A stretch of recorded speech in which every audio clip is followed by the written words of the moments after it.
There's a feeling you know well.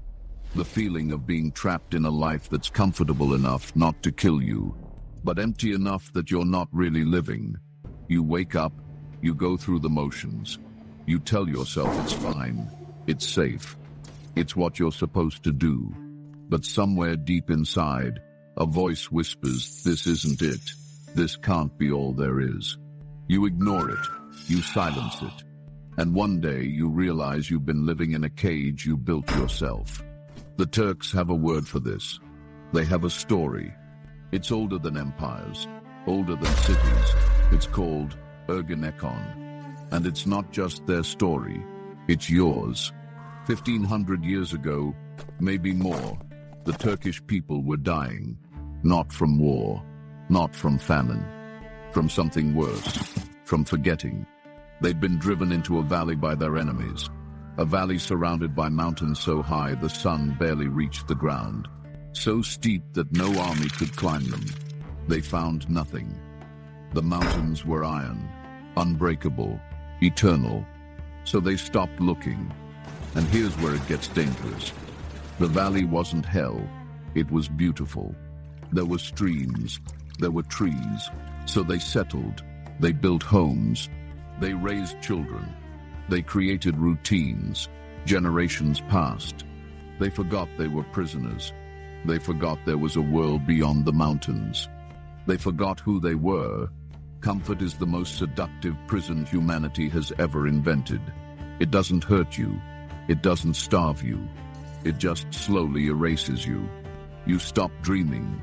You stop fighting. You stop becoming. You exist. You survive. But you don't live. The Turks lived in that valley for 400 years.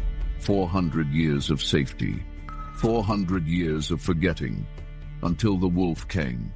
Not a metaphor. A wolf. Gray. Massive. Eyes like molten gold. It appeared at the edge of their camp one night. Wolves were predators, but this one didn't move like a predator. It moved like it was waiting for something. One of the elders recognized it. The wolf of the sky god, Tengri's messenger. The guide that appears when a people have lost their way. The wolf turned and walked toward the mountains. It stopped, looked back, waited. The message was clear. Follow me. But no one moved, because following meant leaving the valley, leaving the safety, leaving everything they knew. But a handful of young ones followed. They took their tools, their courage, their desperation. They followed the wolf to the base of the mountain, the Iron Mountain, the wall that had kept them buried for 4 centuries. Here's what modern people don't understand.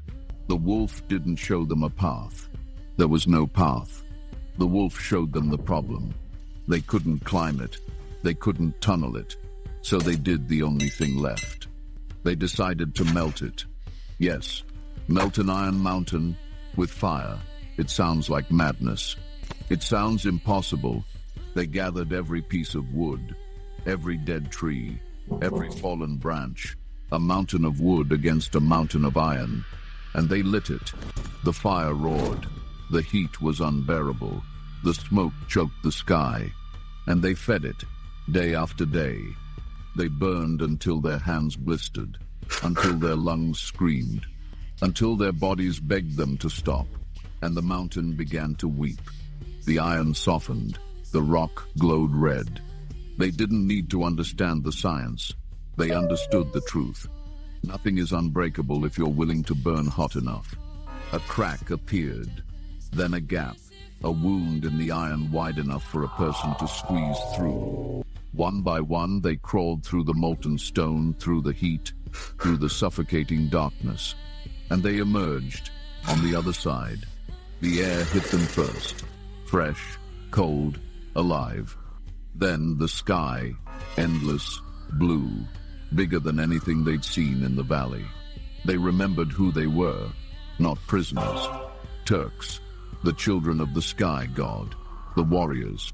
And they howled, not in pain, in triumph, in the raw, primal joy of people who just burned through a mountain.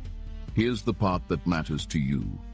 Right now, today, You have your own Iron Mountain. Maybe it's a job that's killing your soul. Maybe it's a relationship. Maybe it's the voice in your head that says, don't risk it. That's your mountain. And you've been staring at it for years, telling yourself there's no way through. But the Turks didn't have special powers. They just had fire and will and the wolf. Modern science calls it intuition, the subconscious pattern recognition. The Turks called it the messenger of Tengri. It shows up when you're lost. It looks at you and it says, follow me. You have a choice.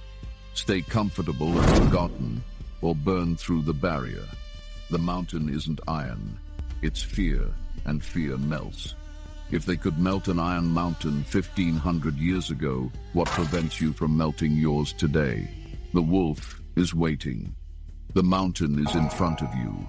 The fire is in your hands. All you have to do is light it.